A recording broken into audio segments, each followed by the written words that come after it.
Hello, I'm Roxy Osborne, and this is my presentation on Imitation of Life, specifically Sarah Jane's character.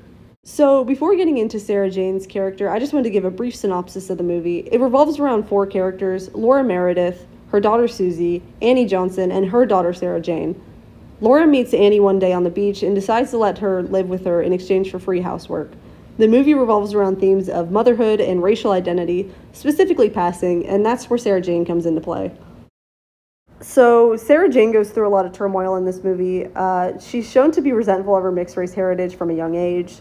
She takes this out on her mother, Laura, and sometimes Susie. She has a boyfriend that breaks up with her in the middle of the film because she's black. She runs away from home to escape her mother and racial identity, and generally she just wishes she was white.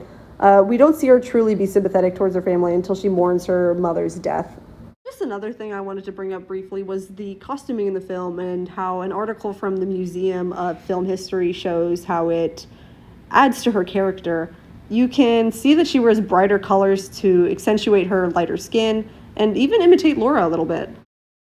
So my main problem with Sarah Jane's character is that she's simply not likable. Alison Hobb describes the greatest tragedy of passing is what you leave behind.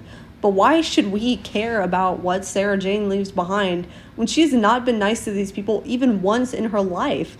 She's so awful to her mother. She's not very nice to Laura, and she seems to tolerate Susie at best.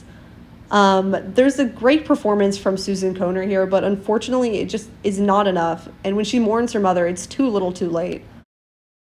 So how do we fix this? First of all, Sarah Jane just has to be more likable as a child. As it is now, she's just a complete brat. And I wanted to bring it the Marina Huang reading that describes this sort of fantasy scenario that Annie lives in. I think she should have more of a choice between providing for Laura or providing for Sarah Jane, and that Sarah Jane sees this struggle and becomes more sympathetic towards her mother.